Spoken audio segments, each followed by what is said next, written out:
Di rumah tua itu, Raka mulai merasakan sesuatu yang tidak pernah bisa dijelaskan dengan akal sehat. Udara terasa semakin dingin setiap malam, seolah ada mata tak terlihat yang terus mengawasinya dari sudut gelap rumah neneknya. Saat membuka album keluarga lama yang sudah dipenuhi debu, tangan Raka langsung gemetar.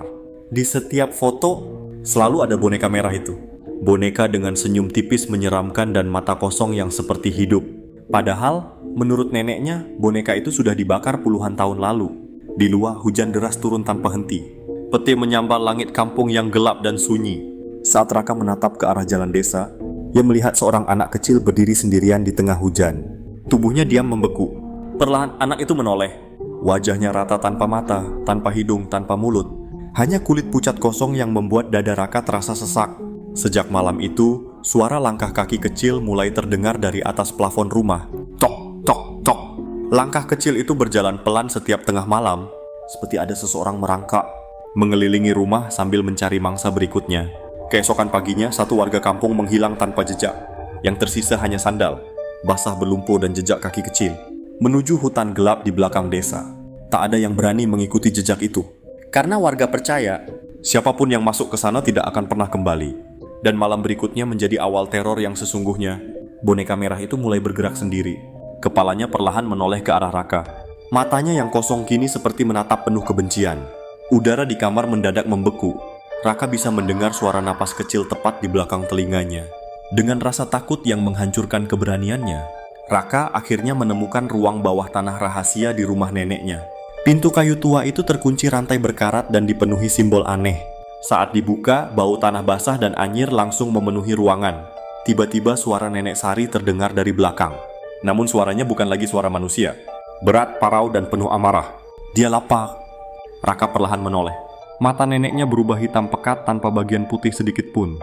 Senyumnya melebar tidak wajar. Tubuhnya berdiri kaku seperti mayat hidup yang sudah lama menunggu kebangkitan. Sejak malam itu, kematian mulai datang satu persatu. Seorang warga ditemukan duduk diam di depan rumahnya dengan wajah penuh ketakutan, seolah melihat sesuatu yang tidak seharusnya ada di dunia ini. Dan di samping mayat itu, boneka merah kembali muncul dengan senyum yang semakin lebar. Konon katanya, saat hujan turun tengah malam di kampung itu, suara langkah kaki kecil masih terdengar dari atas rumah-rumah warga. Dan jika seseorang melihat boneka merah berdiri di depan pintu rumahnya, itu artinya teror berikutnya telah memilih korban baru. Di kampung itu, ada satu rumah tua yang bahkan paling nekat pun memilih putar arah daripada mendekat. Warga percaya siapapun yang masuk setelah tengah malam tidak akan keluar dengan jiwa yang sama. Hujan turun tanpa henti malam itu. Angin dingin berembus membawa bau tanah basah dan aroma kayu lapuk yang menusuk hidung. Raka baru saja tiba di rumah neneknya di ujung kampung, rumah kayu tua yang sudah puluhan tahun kosong sejak ritual terlarang di era 90-an. Tak ada warga yang berani membicarakan kejadian malam itu. Mereka hanya berbisik pelan saat melewati halaman rumah tersebut, seolah takut ada sesuatu yang mendengar. Sebelum tidur, neneknya menggenggam tangan Raka erat sambil berbisik dengan suara gemetar. Jangan pernah buka lemari belakang, apapun yang kamu dengar. Namun rasa penasaran selalu lebih kuat daripada rasa takut. Saat malam semakin larut, Raka berjalan menuju gudang tua di belakang rumah. Pintu kayunya berderit pelan saat dibuka, memunculkan debu tebal yang berterbangan di udara. Di dalamnya penuh kain ritual lusuh, simbol aneh di dinding, dan bau busuk seperti bangkai yang sudah lama terkubur. Di sudut ruangan, Raka menemukan sebuah boneka kecil berwarna merah kusam. Mata kanannya retak, mulutnya dijahit dengan benang hitam, dan tubuhnya terasa dingin, sedingin mayat baru keluar dari liang kubur. Tanpa sadar, malam itu Raka membawa pulang sesuatu yang seharusnya tidak pernah disentuh manusia. Malam pertama masih terasa normal, sampai tepat pukul 02.47 dini hari. Maniak! Suara anak kecil terdengar lirih dari sudut kamar. Raka terbangun dengan tubuh berkeringat dingin. Nafasnya memburu saat melihat boneka. Merah itu sudah tidak berada di meja tempat ia menaruhnya. Kini boneka itu duduk di lantai, menghadap tepat ke arah tempat tidurnya. Keesokan paginya, kampung mendadak gempar. Ayam-ayam milik warga ditemukan mati tanpa kepala. Darah berceceran di jalan tanah, tapi anehnya, tak ada jejak binatang sedikit pun. Ini bukan ulah hewan. Bisik warga mulai dipenuhi ketakutan. Malam berikutnya jauh lebih mengerikan. Raka mendengar suara azan dan lantunan orang mengaji dari mushola dekat rumah. Suaranya begitu jelas, begitu nyata, membuat bulu kuduk berdiri. Namun saat ia mendatangi mushola itu, kosong. Tak ada satu orang pun di dalam. Lampu mati. Sajadah berdebu. Dan suara ngaji itu masih terdengar pelan berasal dari arah belakang mimbar. Saat Raka menoleh perlahan, boneka merah itu sudah berdiri di sana, dengan kepala miring dan jahitan mulutnya mulai terbuka sedikit demi sedikit. Duduk membeku di sudut warung kopi, mulutnya dijahit rapat seperti boneka terkutuk yang menyimpan rahasia kematian. Tak ada yang berani menatap matanya terlalu lama, karena siapapun yang melihatnya merasa seolah sedang dipanggil menuju kegelapan.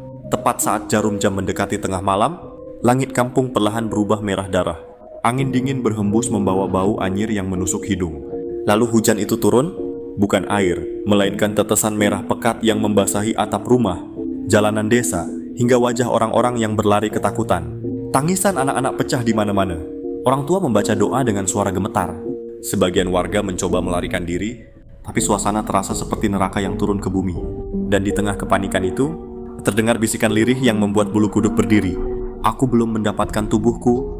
Pukul 03 tiba dini hari, Raka terbangun di ruang ritual bawah. Tanah yang lembab dan penuh simbol hitam mengerikan. Tubuhnya terasa hangat seperti sedang disentuh sesuatu yang hidup. Di depannya boneka merah itu duduk diam sambil menundukkan kepala. Namun beberapa detik kemudian, terdengar suara tawa anak kecil memenuhi seluruh ruangan. Pelan, lirih, lalu berubah menjadi jeritan yang memecahkan keheningan malam. Dengan sisa keberanian yang ia miliki, Raka membakar rumah tumbal itu. Api menjulang tinggi menembus hujan malam. Warga hanya bisa berdiri dari kejauhan sambil membaca doa dan berharap semua kutukan berakhir malam itu. Namun harapan mereka salah. Di tengah kobaran api yang menghanguskan seluruh rumah, boneka merah itu masih duduk utuh tanpa tersentuh sedikit pun. Perlahan kepalanya bergerak sendiri, menoleh ke arah Raka dengan senyum yang tak manusiawi. Aku belum selesai. 3 bulan kemudian, seorang pedagang pasar loak di pinggir kota menemukan boneka merah itu kembali. Kusam basah dan masih dengan jahitan hitam di mulutnya. Karena boneka itu bukan sekadar tempat arwah. Boneka itu adalah pintu. Dan sesuatu yang berada di dalamnya belum pernah benar-benar keluar.